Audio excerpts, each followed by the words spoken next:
Lawyers for a former Fort Worth mortuary owner on trial for theft tried to put the blame on somebody else. Fox 4's Phil Alvarado is in Fort Worth now with the latest. Phil. Heather, the defense attorneys say that Dondre Johnson can't be guilty of theft because his wife owned the business. They introduced testimony that her employees were afraid of her, including Johnson, who had no control over any of the money that was paid to the mortuary. Control of this business. Defense drew mixed testimony from witnesses and probably weren't expecting what they heard from Fort Worth Police Detective Matthew Barron. I mean, it was pretty obvious from the odor that we had some major issues going on inside with decomposition. Dondre Johnson is accused of taking thousands of dollars from people who thought they were paying for their relatives' cremation. That was never done. 8 bodies were found in the Johnson family mortuary. 7 were in an attached garage. The defense tried to steer blame on Johnson's wife, Rachel Hardy, by saying she owned the business and had control of all the money.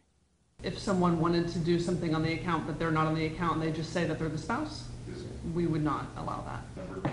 The defense also recalled the Tarrant County DA's forensic accountant. She testified Rachel Hardy also owned a tax business and funneled money from that operation to the funeral home. I can only determine which expenses specifically are related to a mortuary expense, but there are other things, especially the volume of cash in this account, that I have no way to determine whether that was used for a personal expense or a business expense.